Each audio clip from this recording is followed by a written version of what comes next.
to this week's episode of the Boss Ass Bitch Awards. We are your hosts. I'm Jared Sleets. I'm Steph Huggins. And every week we pick someone who we feel were driven by their principles. They got shit done.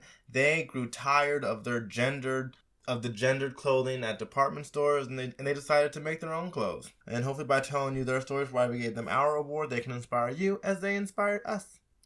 Before we get into our Bitches of the Week, we like to do every episode with our boss ass moments. So, do you have anything you want to kick us off with? I have two. Oh, a twofer. But they're both pretty short. Number one, chopped my hair off.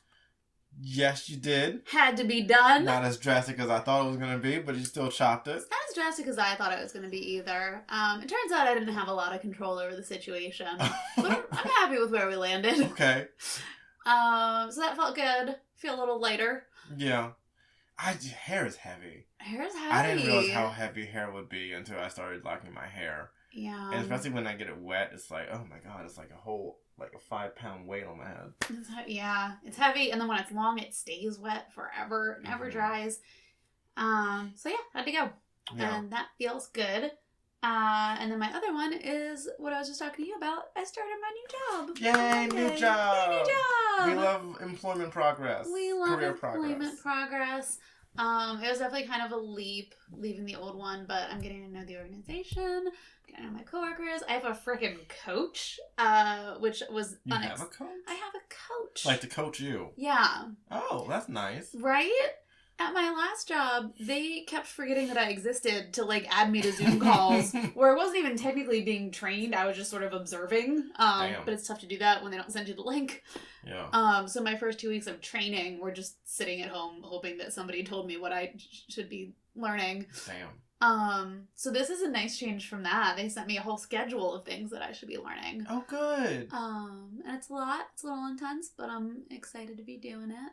Yeah, and I'm sure they're not going to give you anything that you can't handle. This isn't their first time having someone in your position. Exactly. So, and they wouldn't have hired me if I weren't qualified. Right. They know that you're competent. They know. And that you're Tricked intelligent. Them. Huh? Tricked them. Sir. I just pulled out the old titties and was like, ha, give me the job. And that's how job interviews work. Well, I think you told me there was one time where, you weren't necessarily, flirting with the interviewer, but, y'all had such a good back and forth. Mm-hmm. And he was like, I'm going to give you the job, right? That was my last job. Oh, that was that one? I just left. Oh. No, it definitely was not a flirtation, but he was, I don't know, we got along. He was like, you're getting the job, right? And I was like, I don't know, I knew we were friends now, but I didn't know how you felt about me for the position. Okay. So yeah, that was that. But okay. New chapter. Nice. What about you? Mine is more work related. So, we finally released the consolidation campaign for work. And again, for those of you who don't know, I work in marketing for a small credit union. And so for the the second campaign of 2023, we focused on balance transfers and consolidation to combine all your holiday debts, quote unquote. And I sent out this email blast to targeted members, and just in one weekend we got 30 new credit card applications from that email blast. Okay. And that may not sound like a lot. It does sound like a lot. Yeah, but for one weekend, I was like, shit, really? I did good. I had a turnout that actually was fruitful. Yay! Did they have a little parade for you? No, they didn't do a parade. Well, because we just started the campampane, so we're gonna probably do the parade after the final results. Okay. When the campaign is over, so we can really see how much I went above and beyond. Right. Okay. Well, you let me know when the parade is, and I'll be there with confetti. Oh, thank you. But yeah, that's my boss ass moment. Actually, no, I do have a fun one. I bought the streaming version of The Last of Us to play on PS4. Oh. So since I started watching the HBO adaptation, I was like, well, if I know that there's a game that it's based off of, and I tried to play it once before, let me just be an adult and get over my anxiety because I don't know what's going to happen next and, like, start to play it. Okay. And it's one of those, like, survival survivor games where, like, you have to rely on every bullet that you have, make your own weapons. It's stressful. It's real stressful. So I tried to look through everything before I move on to the next step. Because I was like, I don't want to overlook a pack of bullets or, like, you needed that for the next one. And then have to rely on, like, hand-to-hand combat or trying to be as stealth as possible. I don't like the stealth. Don't make me be stealthy. That's stressing me out. Especially when I have, like, not zombies, kind of, that rely on echolocation. Mm-hmm. So even if you move too quickly, they'll hear you. And I'm like, I just can't do it. And then you have people that actually have guns and soldiers that you have to fight off and kill. It is stressful. But if I have a feeling that I'm not going to do well, I can just restart the whole encounter before I actually die. So I'm cheating death. I've only actually died. Okay, yeah, a good amount of times. How's that for a boss-ass moment? Cheated death. I've cheated death via video game. Done. Yep. That's the real secret of life. That's the secret. Just restart. Yeah. Before death can get you. So yeah. Did well at work, and I started playing a new video game that I've been afraid of for so long. Amazing. It is a high-stress video game. Yeah. I played it a little bit with Dima. We played together when it came out. But yeah, I think I got it for him, and we would play it together sometimes when I was over his place. Mm-hmm. And there were certain moments, like, I would be playing, and I would just get too stressed out and just hand it. Just, you have to do the, no. Yeah, I can't do it. I can't do this part. Even just, like, the background music was too stressful for me. It can be like that, yeah. Yeah, I'm noticing that too. But yeah, it's a fun time. It is a lot of, like, problem solving. And trying to figure out, like, the best way to get through something. Yeah. Oh, no, I think it's a great game. Yeah. It just, my anxiety, I think, was a little high with it. Absolutely. Yeah, I understand. So, with that aside, you want to get into our boss-ass bitches? Let's get into it. Let's get on. So, what do you have this week? So, this week, I'm talking about someone who was an educator, a soldier, a psychologist. She paved the way for African-American women in the military, education, and in her community. She most prominently led the first African-American women unit of the Army on a tour of duty overseas during World War II. That's right, folks. I'm talking about Charity Earley. Obviously. I know you're very much familiar with her. Yep. She's a household name. Everyone who I know doesn't know her. I'm immediately so intrigued by everything you just said. So, Charity Earley was born on December 5th, 1918 in Cottrell, North Carolina. Her father was a minister, and her mother was a former teacher. She was intellectually gifted and began elementary school as a second grader. During her last year of elementary school, she, along with a few other students in her class, were tested for early advancement to high school. Sorry, one more time? She, along with a few other of her classmates, were tested for early advancement for high school. Like, coming to high school. Coming out of elementary school. Yeah. They're like, they don't need middle school. No, these groups of children are already so damn smart. Let's just see if they can just jump right to high school. I don't even understand, because there's just so much foundational stuff that you're like with math and stuff like that. You can't skip from, learning your division tables to algebra, right? She's already doing algebra in third grade. There's pre-algebra, right? There's steps in between. I don't know. Yeah, maybe not. Yeah.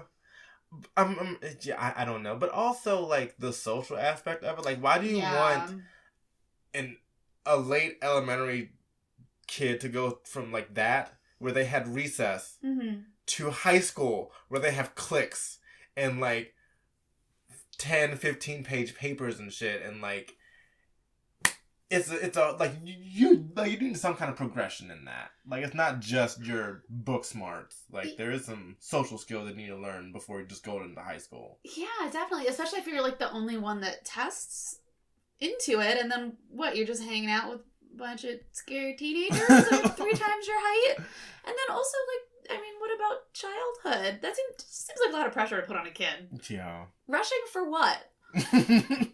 Yeah, like, why are we rushing this? So we can get you in a little suit and have you gainfully employed by the time you're 14? Let's get them into the workforce pronto. They're too smart for us. So Early and 12 other students passed the test for high school. However, her parents did not allow her to move up early because she was already several grades ahead of her peers. So when she did graduate through non-accelerated means, she graduated valedictorian from Booker T. Washington High School. Oh, she was probably so bored.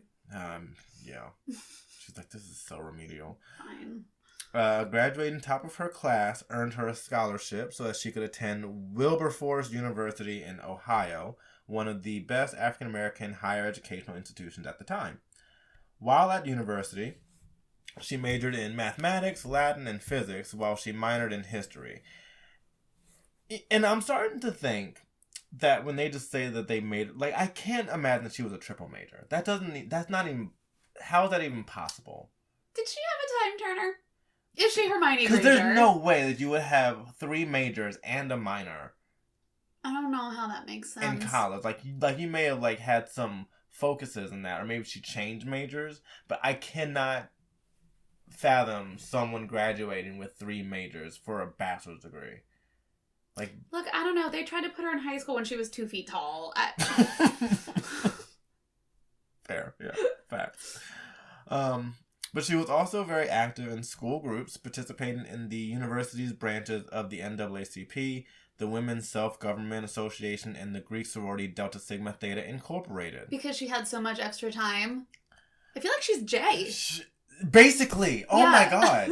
That's basically JD's, like, college experience. He had 2 majors and a minor, and started his own dance group. Yeah. Was in 2 fraternities. Yeah. Was in 3, he was an RA. Yeah. And was in, like, 2 or 3 other organizations where he was on the exec board of. Mm-hmm. Like, I don't know how he had time for friends in college. Yet but he was probably one of the most strong popular friendship, people. Yeah.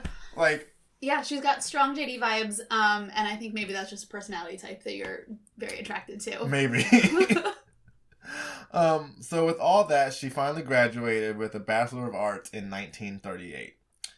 Towards the end of her studies at Wilberforce University, she also took courses in education so that she could teach after completing her degree.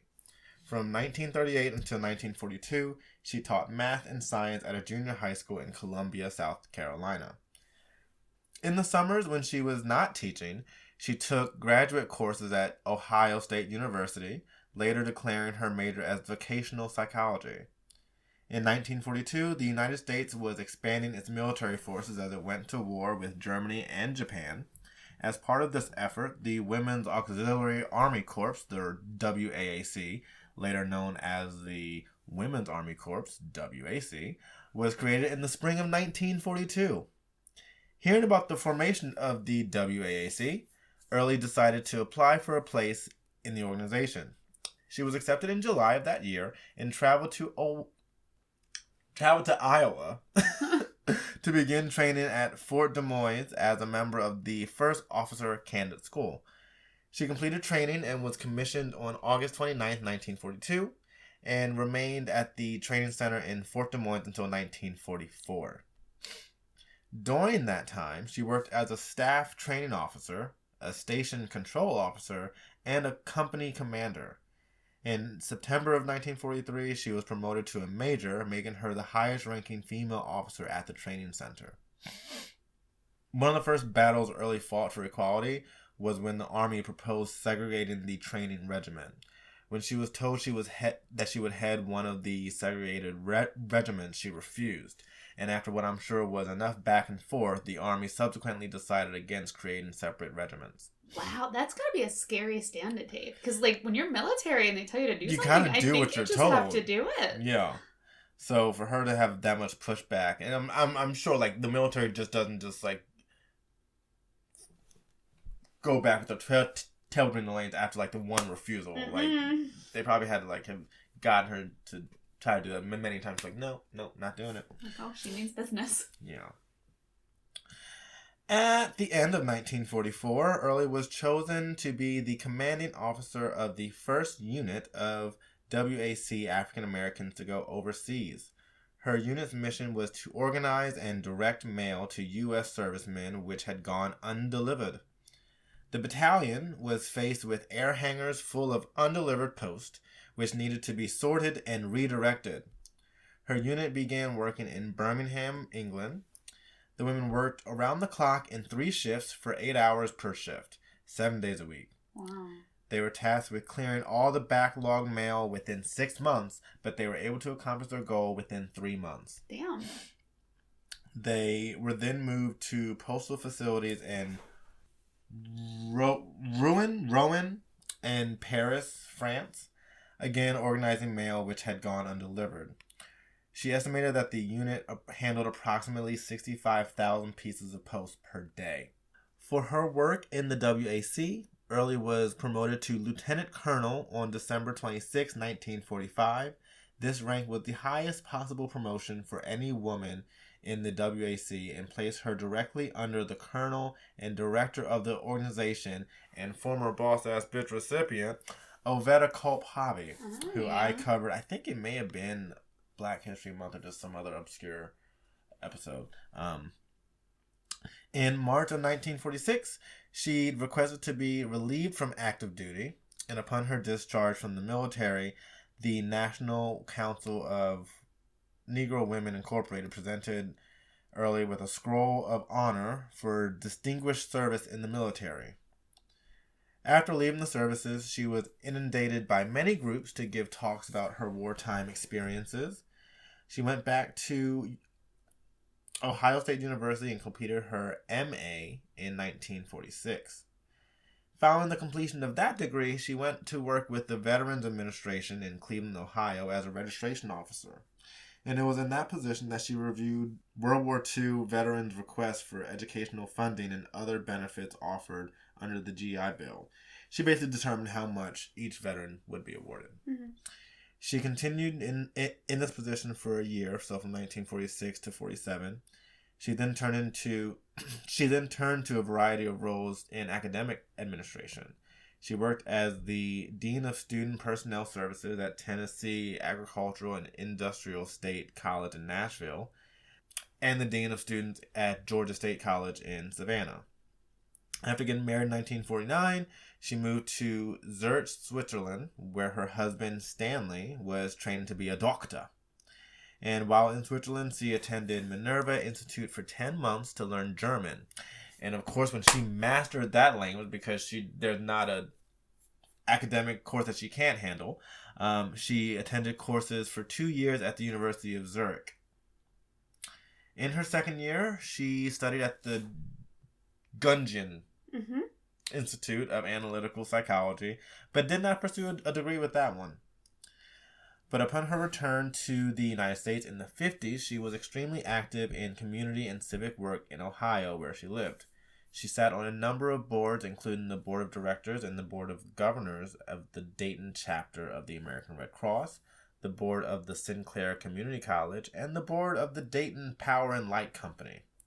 She was the founder of the Black Leadership Development Program in Dayton in 1982, which seeks to educate and train African Americans to be leaders in their communities. Parity, or Parity Inc., as it is now known, which Early helped create in 2000, helps facilitate the BLDP's training program. After her death on January 13, 2002, the Smithsonian National Postal Museum honored Early for her work with the 6,888th Central Postal Directory Battalion, that was a mouthful, in a ceremony held in D.C. in 1996. And there, the institution recognized Early's achievements in World War II. Early received many honors and awards, including Woman of the Year from the National Council of Negro Women in 1946, and the Service to the Community Award from the Ohio State Senate in 1989. She also was listed on Smithsonian's Institution's 110 most important historical Black women, Black Women Against the Odds in 1982. She was inducted in the Ohio Women's Hall of Fame in 79 and the Ohio Veterans Hall of Fame in 93 and the South Carolina Black Hall of Fame. So with that being said, I'm happy to now induct Charity Earley into our prestigious lineage of boss-ass bitches. So doing what needs to be done. Because what other honorary, prestigious... It was the only one left. Yeah. Like, she got everything except the Medal of Freedom. Yeah. Well, Barack wasn't around. No. So... But still, she did what she did. I mean, he would have thrown it right at her if he had the opportunity. Yeah, he just needed one more year, and then he probably would have had her like right in his 9th year. But you know. Yeah. Que sera.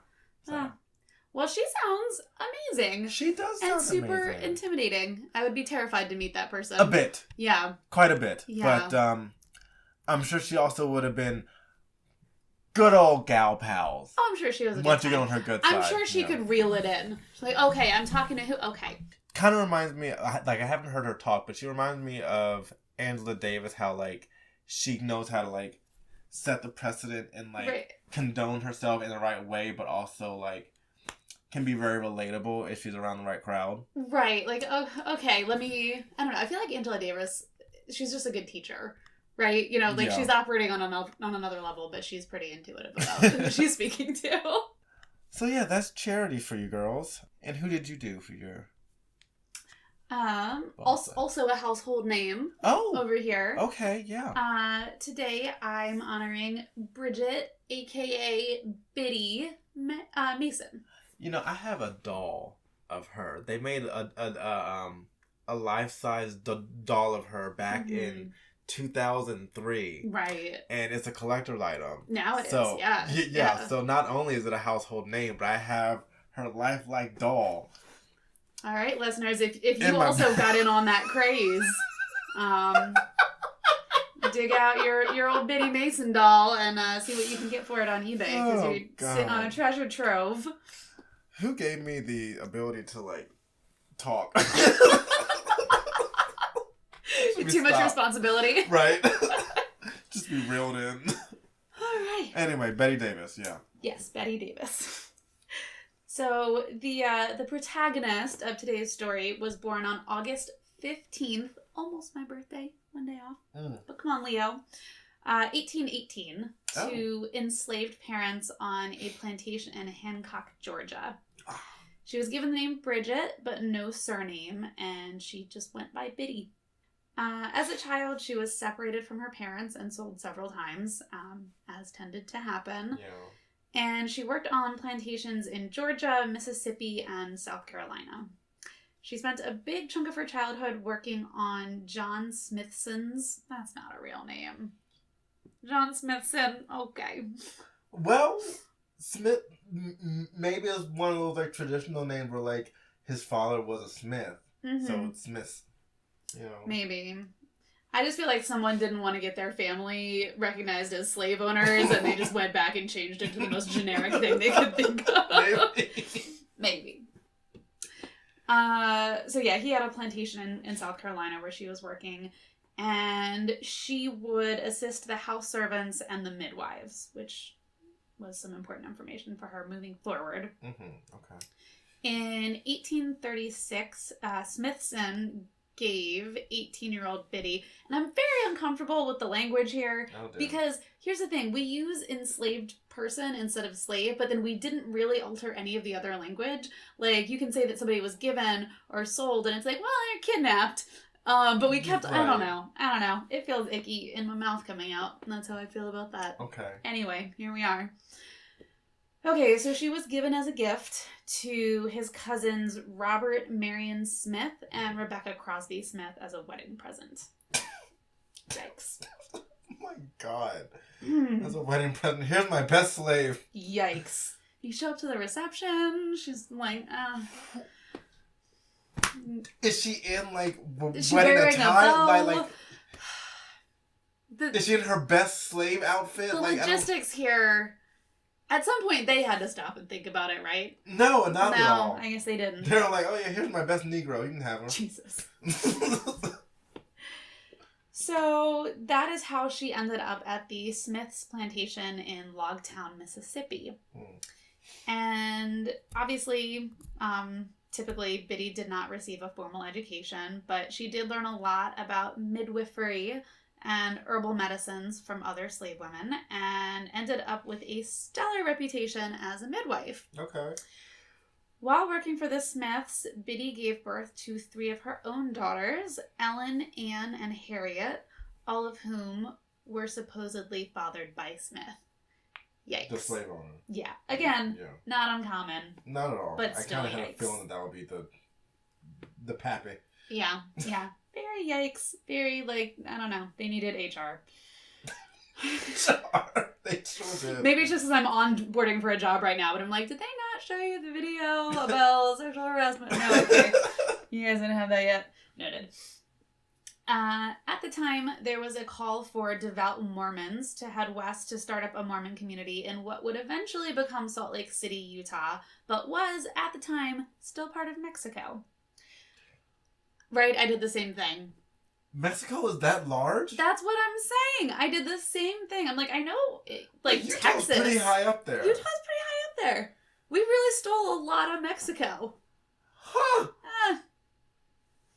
America has a problem. Yeah, you gotta keep your eye on us. So yeah, he packed his family up and headed west along with all of his kidnapping victims, enslaved people, whatever lingo makes sense. So in 1848, at age 30, Biddy traveled west with a 300-wagon caravan. But she had to walk behind it for the full 1,700 miles. During the So we're pausing for a moment while Jared looks up what the United States used to look like. I'm sorry, I'm just... All I can see is you typing and the expression on your face. It's a history lesson inside a history lesson. I'm sorry.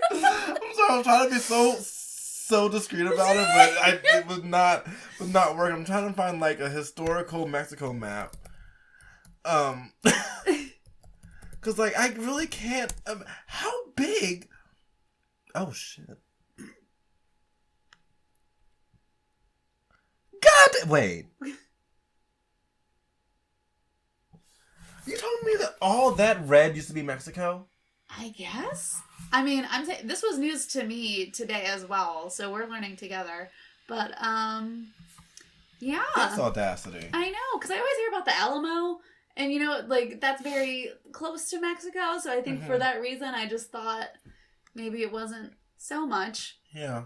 But it sure was. Anyway, I'm sorry to derail. Oh no, you're totally fine. Anyway, so she's 30 years old. They have to pack everything up. 300 wagon caravan, so it's a bunch of people. 1,700 trip, and she has to walk behind the caravan. So the journey took 7 months, and it was her responsibility to set up and break down the camp each day, as well as cooking the meals, herding cattle, and providing her services as a midwife, which is a hell of a resume. That is a packed resume. Like that. And don't tell me you're tired after a day of work. You haven't had a day of work until you had this. Talk to Biddy. As if that wasn't enough, she was also caring for her own children at the time. And at this point, her oldest daughters were aged 10 and 4, and her youngest was still a newborn, who she carried on her back while she did all this. Stop it. No joke. So the caravan arrived at its destination and they stayed for a couple of years, but in 1851, Smith decided it was time for another move. This time, a 150-wagon caravan headed for San Bernardino, California. Brigham Young, you know what? That word is a mouthful. That name is a mouthful. I don't care for it. Brigham Young? Yeah. I don't like anything about that man. Okay. I mean, he wasn't the best. Oh, okay, great. Okay, cool. Also, his name is a bit of a tongue twister, depending on who you are. He's not the best guy, and he has a bad name. So. Yeah, no good. Yeah. Anyway, he warned Smith that slavery was actually illegal in California, But I guess Smith figured the rules didn't apply to him on account of being a white man who thought he had the right to own other humans. Right. You know, can't tell that guy much. High entitlement. So Smith brought Biddy and other enslaved people to the new Mormon community in California. While traveling, Biddy met a couple, Charles H. and Elizabeth Flake Rowan, who were a free couple, and they informed her about the laws in California, because again, not everyone knew. Mm-hmm. You know, there are plenty of people still existing under slavery, even when it wasn't legal. Yeah. So, like, by the way, it's not legal there. And they kind of put a bug in her ear that she should challenge her status in the courts once she was over state lines. Huh. So she filed this information away for later use. She didn't act on it right away. And she lived as an enslaved person for 5 years in this newly established Mormon community. Oh, wow. During that time, her daughter Ellen started dating the son of a local family, the Owenses. So eventually, Smith realized that it's definitely not a good idea to try to own slaves in California. So he decided he's going to pick up and move everyone again, this time to Texas, because, surprise, Texas was a slave state. Yeah. Texas. Who would have thought? But I guess the Owens family caught wind of this before he could start making moves, and they were like, no, you are absolutely not taking our son's lovely girlfriend with you to Texas. That is enough. So what they did is they went ahead and snitched. Oh, work. We love a good snitch. Sometimes you just gotta snitch. Mm-hmm. Sometimes you gotta find an adult. They told the LA County Sheriff that slaves were being illegally held, and surprisingly, the sheriff got a little crew together and apprehended Smith's wagon train in Cajun Pass, California. How do you go 5 years and no one picks up that you own slaves? Here's the thing. It was a law, but I don't think it was probably being enforced that much. And I mean, there was probably still a large amount of, like, racism. So it's right. Like, it's not legal, but, like... People probably weren't, like, asking questions, and maybe you had to directly challenge in the courts, or, like, you had to take action on your part to get it addressed. I don't know. Yeah. Probably not the best system. So, now that everything was out in the open, Biddy did take Smith to court to officially win her freedom. On January 21st, 1856, LA District Judge Benjamin Hayes approved her petition, and the ruling freed Biddy along with 13 members of her extended family. Oh, there you go. Whole family's out. She took the surname Mason from the middle name of a Mason Lyman, who was the mayor of San Bernardino and a Mormon apostle. So I guess she liked that guy. Biddy moved her family to LA, where her daughter married the son of Robert and Minnie Owens, because that family really showed up for them, like the Owenses. Yeah. Marry into that. She had no problem finding work as a midwife and nurse, and once again whipped up a reputation for her excellent skills, which earned her a whopping $2.50 a day. Damn. I'm sure for her that was great. I mean, it's money in exchange for services. Yeah, so to go from being enslaved to getting paid anything is probably just a step up. Yeah. But I can't imagine it's, like, difficult to find work as a midwife, because, like, everyone's having babies. I mean, the birth control back then wasn't great. No. And she also worked pro bono for those who couldn't pay, because of course she did. Cool. She saved her money, and she lived pretty frugally, and she pretty quickly became financially independent. Work. After working for 10 years, Biddy had saved up $250, which was just enough to buy a little bit of land. What? Right? On November 28th, 1866, she bought 2 lots of land on the outskirts of the city, making her one of the first African-American women to own property in Los Angeles. Back in my day, I bought property for just $200. You kids are lazy nowadays. If she never said that to anyone, I would be so disappointed. So on one piece of her property, she built a clapboard house where she lived, and I'm not entirely sure what clapboard is, but I imagine it's not that sturdy. Okay. She initially used the rest of the land for gardening, and she did eventually build some small houses to rent for additional income. She continued to rent out these accommodations for the next 18 years. Okay. When she was 66, she sold part of her land for $1,500. Work, come on, a profit. Right? and built a commercial building on some of the remaining land. Biddy rented out storerooms on the ground floor and lived with her family on the second floor. Over the next few years, this lady acquired several more lots in Los Angeles. And as the town developed, most of her early investments became prime urban real estate and formed the basis of her considerable wealth. In 1872, Biddy and her son-in-law Charles Owens founded and financed the first African Methodist Episcopal Church, the city's first black church, and she donated the land on which the church was built. Her neighborhood developed quickly, and by the early 1890s, the main financial district of Los Angeles was 1 block from Biddy's property. Damn. Due to her clever investments, Biddy was the wealthiest African-American woman in Los Angeles by the late 1800s. Also, she spoke fluent Spanish, which I'm assuming is from living in technically Mexico. Right, basically. But no big deal. Bilingual, whatever.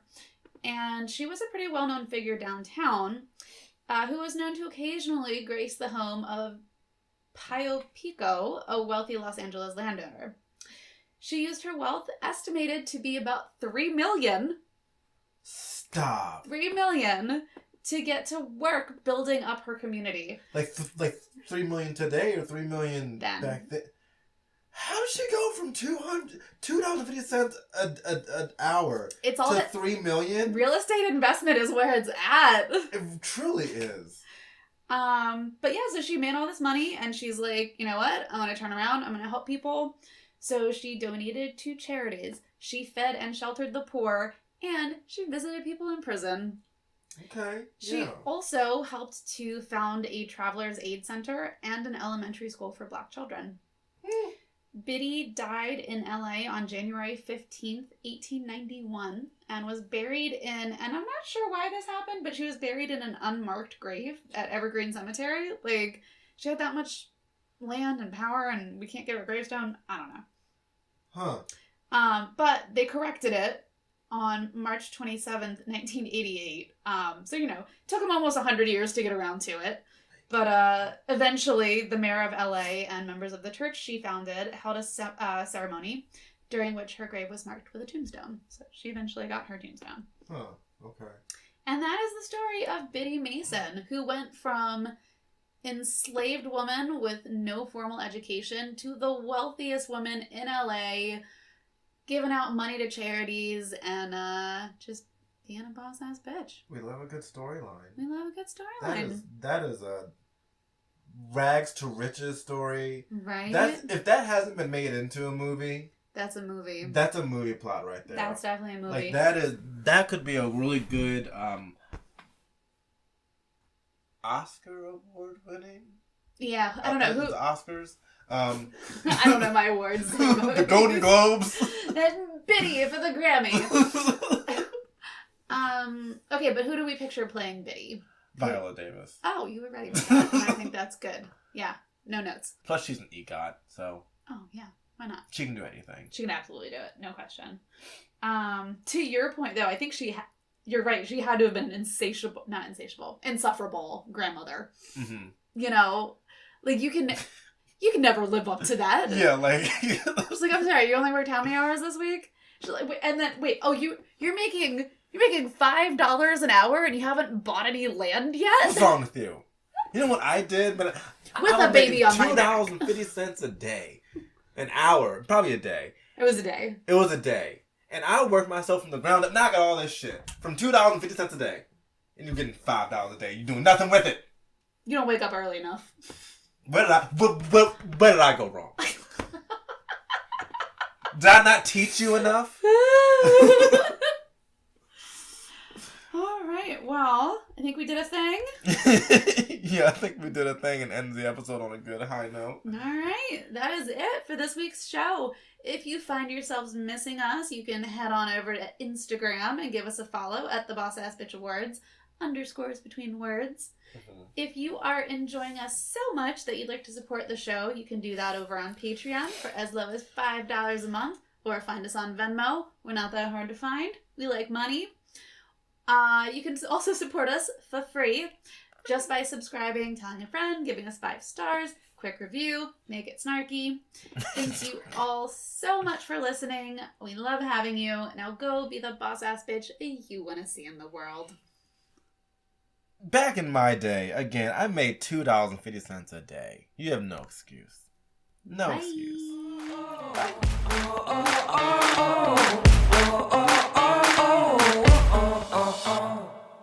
Biddy. I said Betty.